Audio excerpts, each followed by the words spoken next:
Se a minha vida se baseia no que está escrito nesse livro, não faz sentido eu não o conhecer.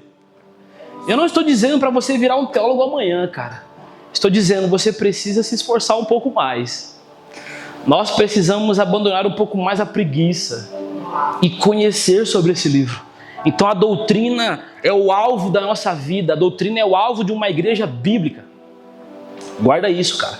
Uma igreja bíblica precisa crescer na doutrina. Só que nós também devemos crescer na devoção ao Senhor.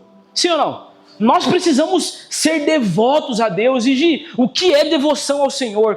Cara, devoção ao Senhor eu podia resumir em uma frase, que é amar a Deus com todo o coração. Devoção é amar o Senhor com todo o coração. E isso implica dedicação, lealdade, compromisso, amor, fidelidade e sacrifício.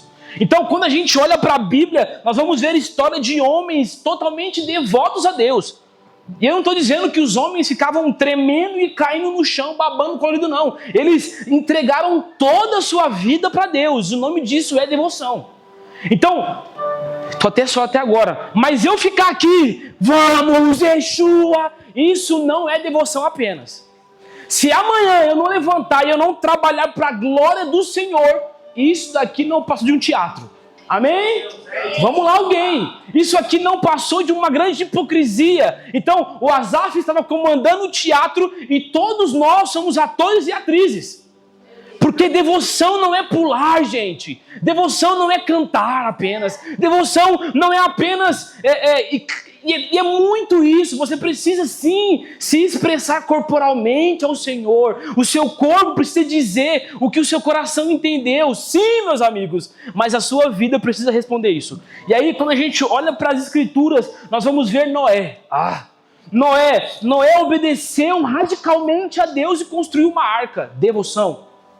Nós vemos Abraão obedeceu e caminhou sem saber para onde ia e depois foi chamado amigo de Deus. O nome disso é devoção. Nós vemos Moisés subindo o monte e entrando na espessa nuvem da glória de Deus. Nós vemos Enoque, ele era tão amigo de Deus, ele desejava tanto Deus e Deus amava tanto Enoque que Deus falou assim, eu não consigo mais ficar aqui em cima e você embaixo. Vem para cá. Meu Deus. Então nós sim, meus amigos, nós procuramos ser devotos ao Senhor. A Bíblia é um enredo que nos aponta para esse lugar, que nos empurra para esse lugar.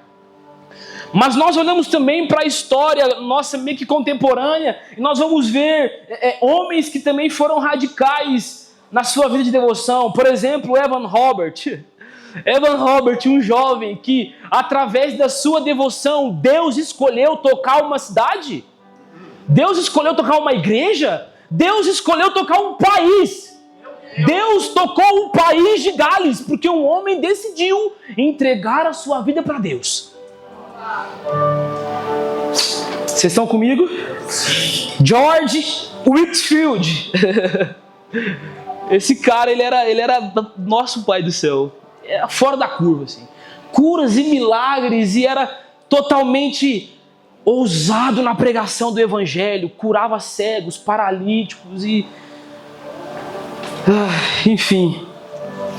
Nós podemos passar aqui, meus irmãos, a noite inteira falando de homens e mulheres que foram singular na sua devoção, que mudaram a história pela sua devoção. Então a Bíblia te convida para você crescer na doutrina, mas também crescer na devoção. Só que aí existe um problema aqui. Eu vou tomar isso aqui tudinho hoje, se Deus quiser. Vocês estão felizes, gente? Sim. Tá dando para entender? Sim. Então, vamos lá então, hein? Qual que é o problema então? O problema é que, inclusive, nós como CMD passamos um pouco disso. Que nós então, como comunidade, nós vemos de um lado a doutrina e de outro lado a devoção. Ou seja, nós vamos caminhar para a doutrina, vamos fazer ECC, vamos crescer aqui na nossa mente, vamos ler a Bíblia de trás para frente, frente para trás, de ponta cabeça, porque é doutrina. Só que aí nós ficamos uma igreja totalmente seca. Então, Deus não se manifesta mais. Por quê, gente? Deus se manifesta onde tem fome. Sabe, pelo amor de Deus, será que nós vamos ficar patinando isso até quando? Gente, Deus, ele não é... Sabe uma coisa engraçada? Daqui a 500 milhões de anos, Deus continuará sendo o mesmo. Sabe o que isso quer dizer, gente? Deus é imutável. A Bíblia diz que em Deus não existe sombra de variações de dúvida. O que isso quer dizer? Não, Deus se manifestou hoje e não se manifestou ontem porque hoje Ele quis. Não, não, não, não. Deus se manifestou hoje e não ontem porque hoje teve fome. Lembra que eu falei na última pregação? Deus, Ele precisa ser desejado para habitar entre nós. Deus não é um Deus carente, meu irmão. Sabe, Deus não é um adolescente que fica mandando indiretinho para você não, velho. Ele não usa o Espírito Santo para ficar te... Sabe, ai, vai, vem aqui, ó, deseja um pouquinho de Deus, pelo amor de Deus, cara. Nós precisamos de Deus. Nós carecemos agora de Deus.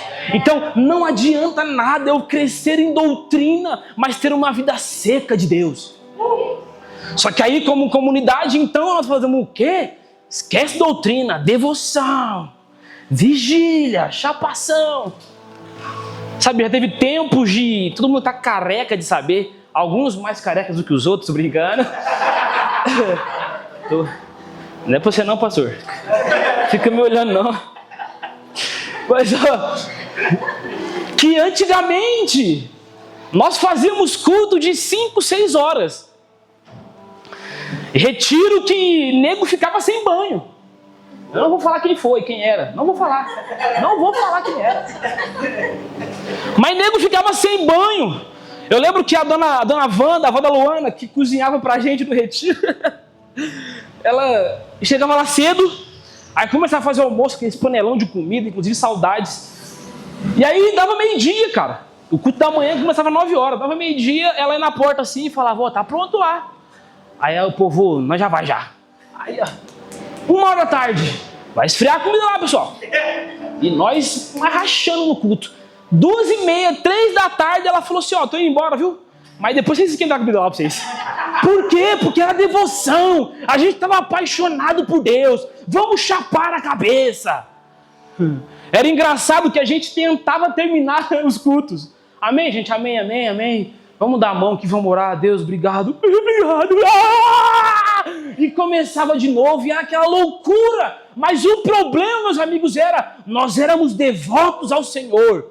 Babávamos colorido. Mas tínhamos uma vida de pecado. Não tínhamos caráter.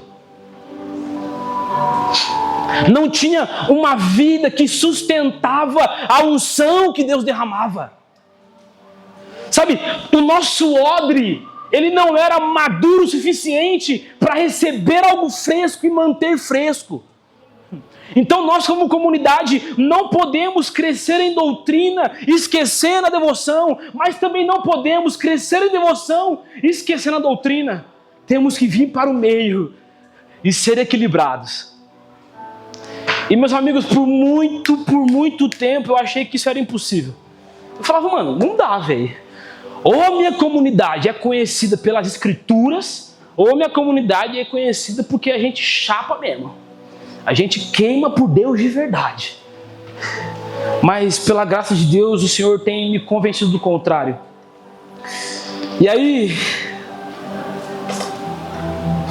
vamos para a Bíblia.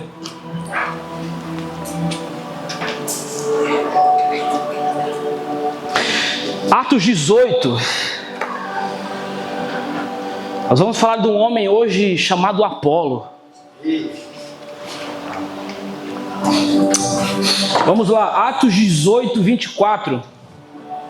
Presta bastante atenção comigo, gente. E veio a Éfeso um certo judeu chamado Apolo, nascido em Alexandria, homem eloquente, escuta agora, e poderoso nas Escrituras. Este homem era instruído no caminho do Senhor e fervoroso no Espírito, e falava e ensinava diligentemente as coisas do Senhor, conhecendo somente o batismo de João. E ele começou a falar ousadamente na sinagoga e ouvindo o Áquila e Priscila, tomaram consigo e expuseram-lhe mais perfeitamente o caminho de Deus. E querendo passar a Acácia, os irmãos escreveram exortando os discípulos que o recebessem, o qual, tendo chegado, ajudou muito aos que haviam crido pela graça, porque ele poderosamente convencia aos judeus publicamente, mostrando pelas Escrituras que Jesus era o Cristo. Meus irmãos, a Bíblia vai falar de um homem chamado Apolo, que quando nós colocamos como impossível uma igreja ou uma pessoa totalmente devota e totalmente fundamentada nas Escrituras, a Bíblia fala de Apolo. E as descrições, e obviamente que tem outras, a gente vai falar mais para frente, mas a que eu queria me apegar por agora é... Cara, olha isso aqui. A Bíblia chama Apolo de o poderoso nas Escrituras. Poderoso nas Escrituras. Você já pensou o céu te denominar como alguém poderoso nas Escrituras? Sabe, Apolo dominava a doutrina do Senhor, dominava aquilo que ele cria. Só que também chama ele de fervoroso de espírito. Apolo, ele era poderoso nas Escrituras, doutrina até o talo, mas ele também era fervoroso de espírito. Apolo com certeza caía babando no chão. Ou seja, Apolo, ele era o homem da letra, mas ele também era o homem das lágrimas. Nosso problema, meus irmãos, é que a gente quer ser da letra e só da letra. Ou a gente quer ser das lágrimas e só das lágrimas. Sabe, o nosso objetivo é ser das letras com os olhos cheios de lágrimas. É eu amar a doutrina, e enquanto eu amo a doutrina, eu coloco meu coração aos pés do Senhor e eu choro com o Senhor a noite inteira. Porque eu preciso ser o homem da letra, mas também o homem das lágrimas. E aí, nós temos que parar de separar, então, doutrina de devoção. Por quê? Porque a doutrina, presta atenção, a doutrina é o caminho para a devoção. Meus irmãos, não existe devoção sem doutrina, ou seja, qualquer devoção sem doutrina é mero emocionalismo. Qualquer tipo de experiência forte, qualquer tipo de visão, qualquer tipo de sentir de Deus, sem estar baseado nas Escrituras, é um teatro. Meu Deus, é isso. É um teatro. Você é um belo ator, cara. E, gente, com muito temor ao Senhor é que eu estou dizendo isso aqui. Porque por muito tempo eu fui um bom ator. Por muito tempo eu queimava por Jesus, mas era tudo palha. Então, a pergunta dessa noite que eu queria começar fazendo é: cara, o que os seus estudos têm gerado na nossa comunidade? Sabe, o que a sua Bíblia, o seu devocional lá na sua casa tem gerado para nós que somos a sua comunidade? Porque nós não podemos, meus amigos, olhar para Deus simplesmente como um assunto a ser estudado. Sabe, Deus não é, meus irmãos, uma matéria de filosofia. Sabe, Deus, ele não é um assunto que precisa ser conhecido. Deus é uma pessoa que precisa ser revelado. Sabe, eu me apaixono pela doutrina quando eu vejo que o assunto a ser estudado é Deus. E que isso não é uma matéria que depois que eu termino lá, eu ganho uma nota 10 e falo, fechou, vamos embora. Então eu não estou aqui amanhã às 19h30 para estudar escatologia e falar, agora eu sei, valeu, ler, estou indo para minha casa. Não. Eu estou aqui para dizer, cara, o estudo do fim dos tempos não está gerando apenas intelectualidade. O estudo do fim dos tempos está gerando esperança.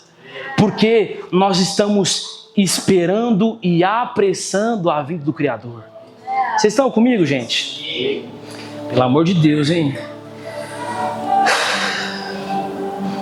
Existe uma frase que diz: as verdades que aprendemos intelectualmente precisam assumir o nosso coração. Sabe, gente, nós precisamos transformar, que Jesus transforme a nossa água em vinho. O que isso quer dizer? Vamos sem bordão gospel, né? Jesus um dia estava no casamento, pai, falou assim, ó, acabou o vinho. E agora? Aí ele vai e fala assim, ó, tragam água. Aí os caras foram, pegou a água lá e deu na mão de Jesus. E como sempre, o homem é brabo, transformou água em vinho. Água na Bíblia é palavra, é conhecimento, é doutrina. Vinho na Bíblia é revelação. Meus irmãos, nós precisamos transformar a nossa doutrina em devoção. A nossa doutrina em algo revelado, sabe? Algo revelado. Há muito tempo atrás, não sei quanto tempo atrás, eu preguei aqui e eu falei, sabe, gente, nós não podemos viver o evangelho do piu-piu. Sabe aquele piu-piu amarelinho, desenho? Que ele tem a cabeça desse tamanho e o corpinho desse tamanho aqui. O que isso quer dizer? Eu não posso encher a minha cabeça de doutrina e ficar o cara mais intelectual de Baipendi. Só que a minha devoção, eu estou atrofiado. Meu Deus. João Calvino disse: a doutrina não pode ser apenas de lábios, mas penetrar o coração e chegar aos afetos. Chegar aos afetos.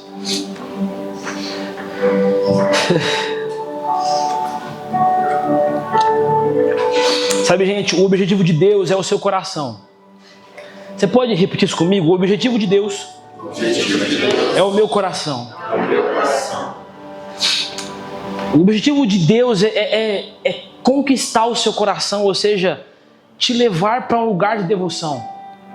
Só que aí Deus ele usa a sua mente para chegar nesse lugar, ou seja, Deus usa a doutrina para te conduzir para um lugar de devoção. Então, vocês estão entendendo, gente, que eu não estou aqui separando doutrina e devoção, conhecimento de revelação, conhecer a Deus intelectualmente, mas também saber quando Ele chega na casa, porque eu me arrepiei inteiro. Não existe separação entre essas coisas, porque o objetivo de Deus é o meu coração, mas Ele usa a minha mente para isso. Eu preciso entender para chegar nesse lugar. Então eu preciso me alimentar da doutrina para chegar nesse lugar de devoção. Vocês estão comigo? Sim. Vamos lá então. Isso aqui é bom. Só que aqui também mora um problema. O problema nosso é que a gente anda pela razão e não pela obediência. Vou explicar isso aqui. Tem muita coisa na vida espiritual, tem muita coisa que acontece no culto, por exemplo. Tem muito direcionamento de Deus para você que não é para ser entendido com a sua razão, mas sim pelo seu espírito. Então eu deixo de obedecer a Deus por muitas vezes porque não fez sentido para mim na minha razão. Mas era o meu espírito que precisava entender o que Deus estava querendo dizer. E aí, vou dar um exemplo. Deus ele fala assim para Abraão: Abraão, sabe aquilo que você me pediu e eu te dei? Sei, a promessa, né? Isaac. Inclusive, Deus, muito obrigado, viu? Valeu, eu estou amando meu filho aqui. Aí Deus fala assim: então, Abraão, faz o seguinte, pega o seu filho, o seu único filho, pega Isaac, sobe no monte e mata Isaac para mim. Meus irmãos, você acha que Abraão subiu o monte porque ele se moveu pela razão ou por obediência? Por obediência. Por quê? Porque não fazia sentido, não cabia na razão de Abraão Deus querer matar o filho que ele mesmo deu. Só que, meus irmãos, nós precisamos começar a nos mover como comunidade, não por aquilo que faz sentido apenas, mas por aquilo que, cara, se Deus falou, eu vou obedecer. Então, Abraão sobe o monte com obediência no meu coração e disposto a matar Isaac. Disposto a matar Isaac.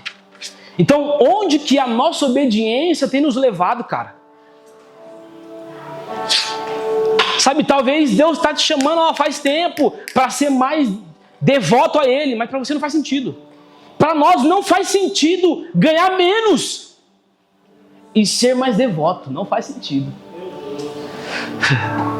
Para nós, meus irmãos, não faz sentido o meu filho estudar numa escola pública mesmo, mas ele vai ser devoto pelo Senhor igual o pai dele é. Não faz sentido para nós. Mas nós precisamos começar a nos mover por obediência. Sabe, uma coisa que eu carrego para minha vida particular há bastante tempo, que o Lê me ensinou. Um dia eu cheguei e falei assim, mano, apareceu uma oportunidade aí de emprego para mim, ó, filé, top demais. Aí falei, todo empolgado assim, e ele assim, ó, que massa, hein, Gi, que não sei o quê. Aí eu fui percebendo que ele foi mudando, eu falei, mano. Aí eu falei, mas e aí, o que você acha? Aí ele falou assim, cara, quem é guiado por Deus não se move por oportunidade, se move por propósito. Eu fiz isso aí, filho. Ô, benção. O que eu fiz? Fui orar, me arrependi e neguei o emprego. E, gente, o emprego ia me tirar da igreja. Ah, que religioso, não consegue ser cristão sem vir na igreja. Religioso não, bíblico. Ninguém consegue. Nós não nos movemos por oportunidade, nós nos movemos por propósito, por obediência e não por razão. Então, Abraão, ele sobe ao monte e sacrifica. Na verdade, ele estava disposto a sacrificar o filho dele para agradar a Deus. Gente, o nome disso é devoção. É devoção. Então, o que eu entendo com isso? Parte da devoção que precisamos e não temos. Vamos lá, presta atenção aqui. Parte da devoção que precisamos e não temos está escondida no sacrifício que não fazemos. Sabe, assim como Abraão subiu disposto a matar Isaac, e depois ele foi chamado de amigo de Deus, parte da devoção que eu preciso está no sacrifício que eu preciso fazer. Porque o evangelho, meus irmãos, ainda é o evangelho sacrificial. Ainda é o evangelho sacrificial. Abre comigo João 5.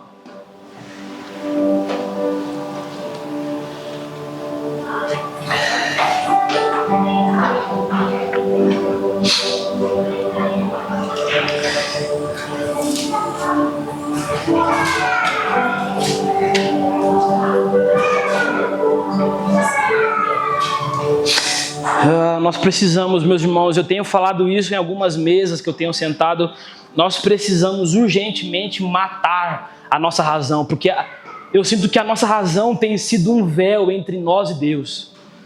Se não fizer sentido, eu não faço. Que a gente mate a nossa razão essa noite, cara.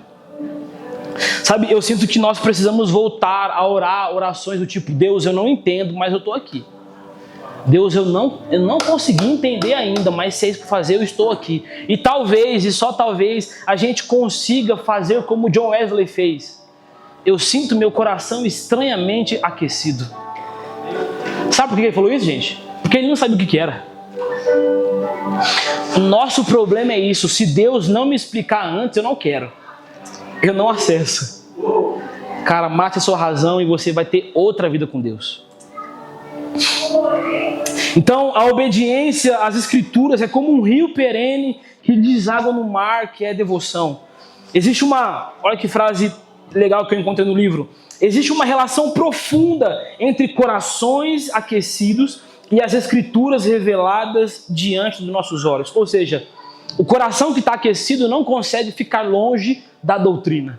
A devoção, ela te empurra para a doutrina. Aí chega uma doutrina, ela fala, seja mais devoto. Vamos lá, João 5,39. Ó, eu preciso abrir também, né? João 5,39 é um texto onde Jesus está te incentivando aí a conhecer as Escrituras. Olha o que ele diz.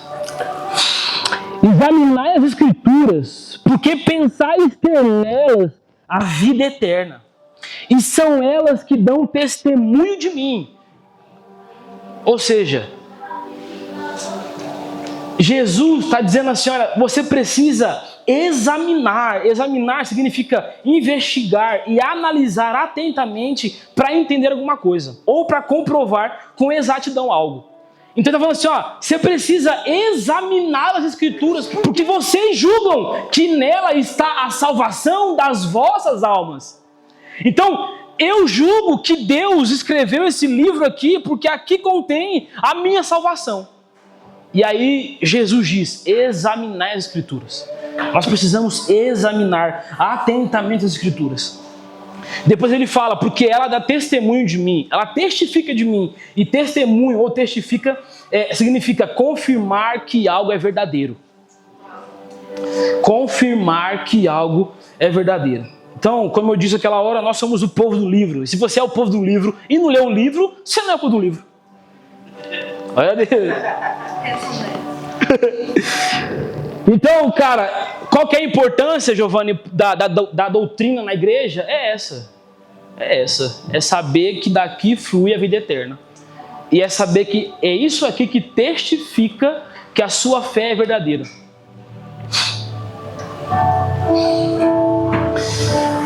E aí, doutrina, devoção, não são coisas que estão em caminhos opostos, não são coisas que estão distantes, não são coisas que a gente tem que procurar ou uma coisa ou outra coisa. Então, cara, se você conhece alguém que é muito bom de doutrina, que é um cara super fundamentado nas Escrituras, só que ele é seco na sua vida, na sua devoção, duvide desse cara, de coração, duvide dele.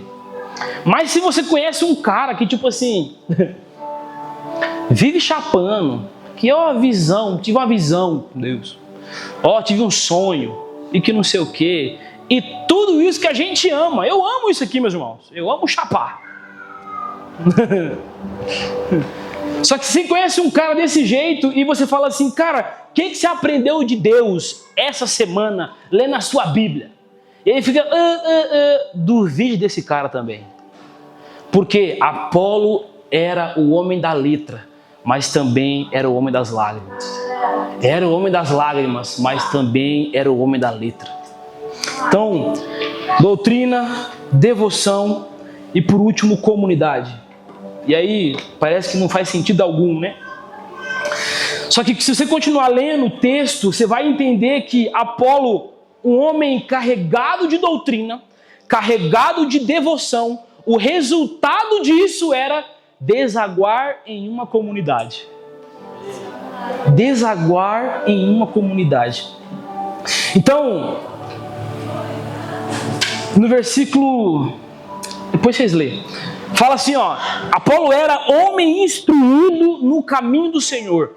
O significado disso aqui para a época, um homem instruído no caminho do Senhor, é que ele tinha domínio sobre um assunto do Evangelho e ele era capaz de ensinar. Ou seja, a sua doutrina e a sua devoção o tornou um homem instruído no caminho do Senhor. Para quê? Para ser capaz de ensinar o outro. Doutrina e devoção que não deságua na igreja é heresia. Doutrina e devoção que não deságua no outro não serve de nada. Então, eu preciso ser instruído no caminho do Senhor para que eu olhe para o outro e consiga ensinar o outro a ser também doutrinado e devoto. Vocês estão comigo? Então, as quatro coisas que Apolo fazia na comunidade dele. Ele ensinava com precisão. Então vai falar assim, olha, Apolo, ele era cheio do Espírito, ele era poderoso nas Escrituras, fervoroso no Espírito, mas ele também ensinava com precisão. Isso aqui é exclusivamente para a comunidade.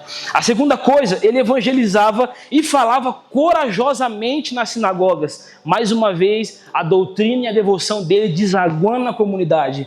Ele pastoreava os que criam pela graça em Cristo. Ou seja, ele estava lá, vou estudar aqui, vou ser devoto, alguém creu, deixa comigo, eu pastoreio. Não, deixa que eu cuide dele, eu discipulo esse cara. Esse aqui era Apolo. A quarta coisa, ele defendia a sua fé publicamente, convencendo os judeus de que Cristo era o Messias. O homem totalmente devoto ao Senhor, homem totalmente embasado nas Escrituras, tudo isso resultou para que ele fosse um homem inteiro ativo na sua comunidade. Então, quando nós falamos sobre doutrina e devoção, nós também precisamos falar sobre comunidade. E aí, a gente está caminhando para o final. Por que então? Por que, Giovanni, que eu preciso da comunidade? É porque a comunidade, meus irmãos, eu queria ser bem claro hoje, a comunidade aqui, a CMD, eu e você aqui, isso aqui é responsável por assegurar que a espiritualidade da Thaís é verdadeira. Então eu estou inserido em uma comunidade para que eu seja assegurado que a minha espiritualidade ela seja verdadeira, fiel e leal a Deus. Então, olha que engraçado, Jonathan Edwards dizia o seguinte, ele dizia que a falta de harmonia entre essas duas coisas, entre devoção e doutrina, evidenciava ou sinalizava uma falsa afeição e uma falsa espiritualidade. Ou seja, ele falava assim, a pessoa que não consegue ter harmonia entre doutrina e devoção, ela sinaliza que ela tem uma espiritualidade falsa. Só que o problema é, quem que chega em você e fala, cara, você não tem doutrina? Quem aqui de dentro tem o seu coração de falar, mano, você não vai orar nunca mais? Cara, você não... Quando que você chorou a última vez na presença de Deus? O papel da comunidade é te sacudir, Gustavo. Sabe, o papel da comunidade é me assegurar que a minha espiritualidade não vai ser uma farsa. O problema, meus irmãos, dos fariseus é que todo mundo via que eles eram hipócritas, mas ninguém podia chegar neles.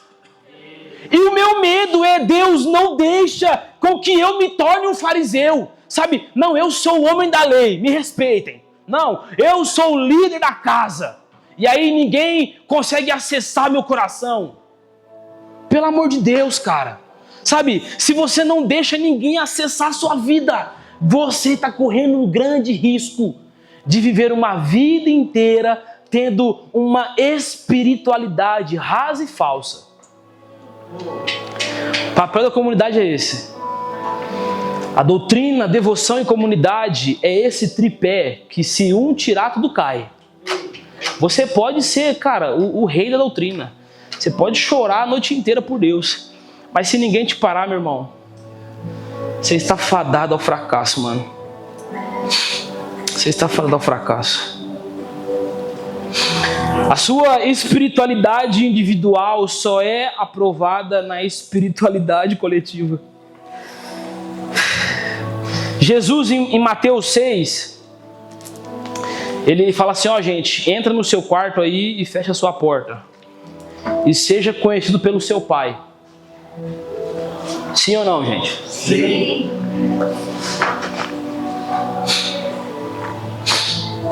Então Jesus, ele está convidando em Mateus 6 para você crescer em doutrina e devoção. Ele fala, olha, você precisa entrar no seu quarto e conhecer a Deus e ser conhecido por Deus. Só que depois você precisa sair e ir para a comunidade. Por quê? Porque a comunidade vai assegurar, e presta atenção, vai assegurar que você não está adorando um Deus inventado. Meus irmãos, se existe um risco grande aqui na nossa igreja, em nós como cristãos, é passar a vida toda adorando um Deus que nós inventamos, para o nosso próprio ventre. Meu Deus. Sabe, eu ia aprofundar nisso aqui, mas não vai dar tempo. Então a próxima pregação, gente, vai ser muito boa. Vai ser o Deus inventado. Vai ser incrível a pregação. Mas quer ver alguns exemplos? A teologia da prosperidade. Alguém inventou esse Deus. Por quê? Porque fala sobre o meu desejo. Fala sobre o meu ego. Fala sobre o meu bolso. Então, a teologia da prosperidade é o Deus que eu inventei na minha doutrina e na minha devoção para mim mesmo. Mas vamos lá, gente, não existe minha doutrina. A Bíblia fala que os discípulos perseveravam na doutrina dos apóstolos. Paulo vai dizer, isso que eu vos entreguei foi o que eu recebi. Então, doutrina tem que ser acompanhada de uma comunidade. Não, eu sou a igreja. Um Deus inventado para satisfazer o seu próprio ventre. Um Deus inventado para satisfazer o seu próprio ventre. Então, a comunidade, meus irmãos, é o que nos assegura, é o selo de qualidade, é o selo de aprovação, de que eu não vou viver 30, 40, 50 anos da minha vida vivendo uma espiritualidade falsa e barata. Vocês estão comigo, gente?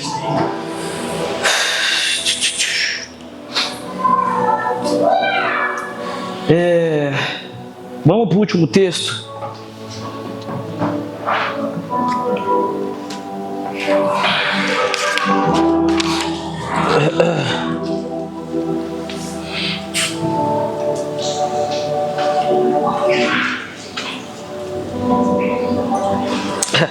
Gente, rapidinho, só uma coisa aqui que eu li e lembrei. Por que a comunidade é o que testa a gente? É o que aprova a gente? Porque quem aqui precisa dos frutos do Espírito? Eu e o Cleros e a Vanilda. Todos nós, meus irmãos, necessitamos do fruto do Espírito. Só que a manifestação, presta atenção, a manifestação ou as manifestações dos frutos do Espírito só se dão em uma relação imperfeita. Ou seja, eu só vou conseguir ser bondoso quando o Gabriel for ruim comigo. Então eu preciso, gente, eu sou imperfeito. E esse é o principal motivo do porquê vocês precisam de mim. Vamos lá. Sabe aquela máxima? Deus me dá paciência. Então Ele vai te dar uma prova. Deus vai te dar uma situação ruim. Deus vai bater o seu carro. Deus... Eu profetizo. Todos que têm carro, levanta a mão. Levanta a mão. Levanta as suas chaves do carro para cima. Gabriel tem assim para governar. Mas quando você pede paciência, meu irmão, Deus te dá uma prova para quê? Para atestar a sua paciência. Então, quando eu peço, Deus, eu quero os frutos do Espírito, Ele diz, vai para uma comunidade. Quando eu falo, Deus, eu preciso ser mais generoso, vai para uma comunidade. Deus, eu preciso me perdoar. Ou então, Deus, me perdoa pelos meus pecados. Ele não diz, está perdoado. Ele diz, vai para uma comunidade. Aprende a perdoar. Porque com o mesmo perdão que você perdoar, você será perdoado. A importância da comunidade, meus irmãos, não é um mero capricho. Vamos lá, alguém. Sabe, a importância da comunidade não é um negócio bonitinho pra gente postar, não, velho. A importância da comunidade é o selo, se eu vou chegar ou não no grande dia do Senhor aprovado. Então, eu tenho meditado ultimamente. Sabe por quê, cara, que eu prego tanto sobre isso, sobre comunidade? É porque, gente, eu sei que eu sou chato, mas vocês precisam de mim, velho. O Malu, eu sei que eu sou chato, mas você vai ter que me aguentar, velho. Nós, meus irmãos, precisamos uns dos outros. Então Jesus em Mateus 6, ele te convida. Vai, cresce na sua espiritualidade individual, mas depois sai para espiritualidade coletiva aprovar. Então quem que aprova se eu sou crente ou não sou eu. É a comunidade. E isso, cara, cabe a tudo. Igual eu falo, em casamento. Se eu quiser saber se o Gabs é de Deus, eu pergunto pra Thaís. E não pro Gabs. Vamos lá. Porque é a Thaís que testa se o cara é de Deus ou não. E aí, Thaís? Tá de boa, né? Então, beleza, então. Então, A doutrina e a devoção, ela só existe na vida da comunidade. Tudo bem? Então, se eu tenho vida com Deus, Deus me empurra para a comunidade, certo? Agora, se eu não tenho uma vida de comunidade, isso significa que talvez eu não tenha uma vida com Deus. Por quê, meus irmãos? Porque Deus não mente no seu caráter. A natureza de Deus é família. A natureza de Deus é pai. Gente, Deus não é pai porque ele tem filhos. Deus é pai. Isso aqui é um pouco complexo, mas amém. Deus, ele é pai, ele é família. Então, a natureza de Deus empurra a gente para a comunidade. Então, se eu não estou na comunidade, talvez eu não tenha vida com Deus. Ó, Caim e Abel. Vamos lá. Caim e Abel é o desdobramento imediato da ruptura com Deus. Então, o homem rompe com Deus, não existe mais relação entre o próximo. Vocês estão aqui, gente? Então, Caim não matou o seu irmão, não matou Abel porque odiava Abel. Caim matou Abel porque odiava Deus. Vocês estão entendendo, gente? Então, sem relação com Deus, não existe comunidade. Então, se você não está envolvido na comunidade, o seu problema é mais sério do que nós pensava. É mais grave do que nós pensava. Todos que entram no quarto vão para a comunidade. Isso aqui quem está falando é a Bíblia. Então, a relação com o próximo, a relação na comunidade é basicamente eu refletindo o Deus que está refletindo em mim no próximo. Então, eu aprendo de Deus, eu ensino para a Thaís. Eu aprendo de Deus e ensino para o Gustavo. O Gustavo aprende de Deus e reflete em mim. E assim, mutuamente. Mas quando eu não estou refletindo nada de Deus em mim e vou para a comunidade, tudo que eu reflito é arrogância, é morte, é as minhas questões. Sabe, gente, algo que eu tenho pensado? A gente fala assim, ó... Nós precisamos colocar a necessidade do outro acima da nossa. Amém? A Bíblia, ela fala sobre isso. Só que eu tenho percebido, gente, que a gente não consegue sair do nosso conforto pelo outro. Quem dirá das nossas necessidades? Meu Deus. Eu nem ia falar sobre isso. Então, toda relação horizontal sem Deus, ela gera morte. Ela gera todo esse tipo de coisa que a gente vê na igreja. Então, quando eu me oponho à comunidade, eu não estou me opondo à comunidade, eu estou me opondo à natureza de Deus. Vocês entenderam isso aqui, gente? A importância da comunidade? Existe uma frase muito boa que diz: a igreja não é um capricho religioso, é um evento, um testemunho público de que os seres humanos podem estar de novo juntos, porque estão juntos com Deus. A igreja é um evento público que mostra para a humanidade: é possível não haver assassinatos, porque quem está junto com Deus fica junto com o seu próximo. Isso é o que vida é, o que Deus reflete, vida é o que Deus é o que flui de Deus. Então, a frase que está ecoando até hoje do paraíso, a frase que está reverberando até hoje do paraíso nas nossas vidas é: não é bom que o homem viva só. Não é bom que o homem viva só. Você já parou para pensar que o outro, o próximo, o outro é a única coisa que saiu comigo do paraíso? Vamos, processa? O outro é a única coisa que eu tenho da época do paraíso. Eu não tenho mais a imortalidade. Eu não tenho mais a pessoa física de Deus andando aqui no nosso meio. Eu não tenho mais a natureza totalmente redimida, 100% incrível. Eu não tenho isso mais. A única coisa que me restou do paraíso foi o outro. E é só com o outro que eu vou conseguir chegar lá de novo. Então abre comigo Colossenses. Colossenses 3. E é o último versículo, a gente pode ficar de pé já. Queria chamar o pessoal da adoração, por favor. Se posicionem. Nós vamos cantar uma canção ao Senhor. Nós vamos pedir para que Deus nos impulsione para a doutrina, nos batize com devoção. Fique atento.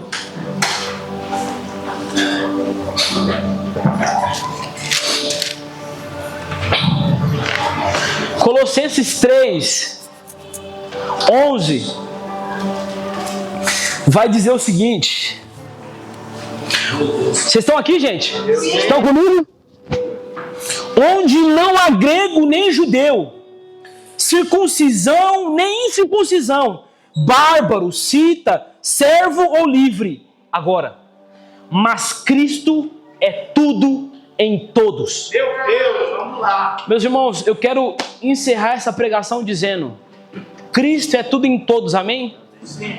Mas, meus irmãos, na verdade, Cristo, quem quer aqui a plenitude de Deus? Eu Quero, mano. Eu quero que Deus se revele para mim como nunca antes. Eu quero que a CMD, meu irmão, seja arrebatada de tanta glória. Mas Deus, Ele só pode ser tudo se Ele for em todos.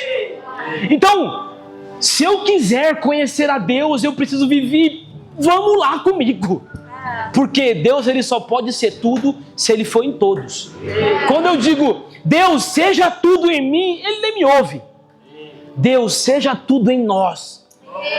Seja tudo em nós. Sabe? Muda o nosso caráter.